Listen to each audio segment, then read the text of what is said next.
जय श्रीराम. ताईंनो आणि दादांनो, श्री ब्रह्मचैतन्य गोंदवलेकर महाराज प्रवचन. कोणत्याही प्रसंगात नामाला सोडू नका. बघूया ह्याबद्दल श्री ब्रह्मचैतन्य गोंदवलेकर महाराज काय म्हणतात ते. आकाशाला भिवून पळाले तरी कुठेही आकाश हे असणारच. त्याप्रमाणे कुठेही गेले तरी देह, मन आणि बरोबर त्याचे भोगही आपल्या बरोबरच येणारच. म्हणून आपल्या वाट्याला आलेले कर्माचे भोग समाधानाने भोगायला शिकावे. प्रयत्न केला असता तर बरे झाले असते असे जोपर्यंत वाटते तोपर्यंत प्रयत्न हा अवश्य करावा. यश किंवा अपयश देणारा परमात्माच असे समजून प्रयत्न करावा. सर्व कर्तृत्व त्याच्याकडेच घ्यावे. तुझी सेवा किती दिवस करू असे परमेश्वराला विचारणे म्हणजे सेवेत कमीपणा आलाच. तसेच त्याच्या नामाबद्दलही मुदत कशी घालवता येईल, विषय किती दिवस भोगू असे नाही आपण म्हणत. मग नामाबद्दलच का असे विचारावे. आज भगवंत एका टोकाला आणि आपण दुसऱ्या टोकाला आहोत. त्याच्या नामाने त्याला जवळ आणावा. आपल्याला जितका आपल्या देहाचा विसर पडेल तितका भगवंत आपल्या जवळ येईल. भगवंताच्या नामातच सत्संगती आहे. प्रपंचामध्ये कसलेही प्रसंग येऊ द्या, तुम्ही नामाला सोडू नका. मनाला रिकामे ठेवले की ते विषयाच्या मागे धावलेच समजा. म्हणून आपले मन नेहमी गुंतवून ठेवावे. उठणे, बसणे, जप करणे, वाचन करणे, गप्पा गोष्टी करणे, चेष्टा विनोद करणे वगैरे सर्व क्रियामध्ये भगवंताशी संबंध आणि संदर्भ ठेवावा. हेच अनुसंधान होय. भगवंताचे अनुसंधान हे आपले ध्येय. त्याला अनुसरून बाकीच्या गोष्टी आपण करूया.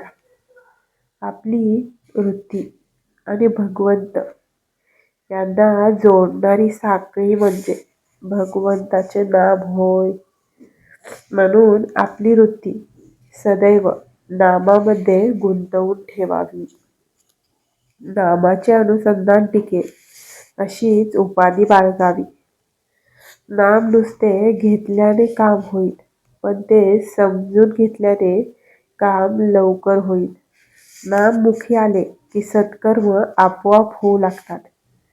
आपल्याला प्रत्येक कर्माचा साक्षी राम आहे असे समजून वागावे, म्हणजे दुष्कर्म हातून घडणार नाहीत. आपण उगाचच सबबी सांगत असतो. काम असेल त्यावेळी कामाची सबब, पण काम नसेल त्यावेळी नामस्मरण न करता उगाचच गप्पा, नाहीतर निंदा स्तुती किंवा इतर खेळ खेळण्यातच वेळ घालवतो तसे करू नये. आपले मन उनाड आहे. त्याला एके ठिकाणी स्वस्थ राहण्याची सवयच नाही. त्याला थोडी बळजबरी करून नाम घ्यायला लावले पाहिजे. नामामध्ये भगवंताची शक्ती असल्याने नाम घेणाऱ्याची देहबुद्धी क्रमाक्रमाने कमी होते आणि नाम स्थिरावते. नित्य नामस्मरण केल्यावाचून अंती ते येणार नाही. जागेपणी अभ्यास केला तर झोपेच्या वेळी स्मरण येईल. झोपेच्या वेळी स्मरण झाले तर रात्री स्वप्नात तेच होईल. आणि असा सदोदित ध्यास ठेवला तर मरणाच्या वेळीही तेच स्मरण राहील. बोधवाक्य. नाम घेता घेता नामाशी इतके तादात्म्य व्हावे की मी नाम घेत आहे हे सुद्धा विसरून जावे. प्रवचनाच्या शेवटी आपण सद्गुरू ब्रह्मचैतन्य गोंदवलेकर महाराज यांच्या नामाचे नामस्मरण करूया. श्रीराम, जय राम, जय जय राम. श्रीराम जय राम जय जय राम. श्रीराम जय राम जय जय राम. श्रीराम जय राम जय जय राम. श्रीराम जय राम जय जय राम. श्रीराम जय राम जय जय राम. श्रीराम जय राम जय जय राम. श्रीराम जय राम जय जय राम. श्रीराम जय राम जय जय राम. श्रीराम जय राम जय जय राम. श्रीराम जय राम जय जय राम. अयोध्येचा राजा आणि आपल्या सर्वांचे आराध्य दैवत म्हणजेच भगवान श्रीराम आणि श्री ब्रह्मचैतन्य गोंदवलेकर महाराज यांच्या चरणी नमन करून मी आजच्या प्रवचनाचा शेवट करते. धन्यवाद.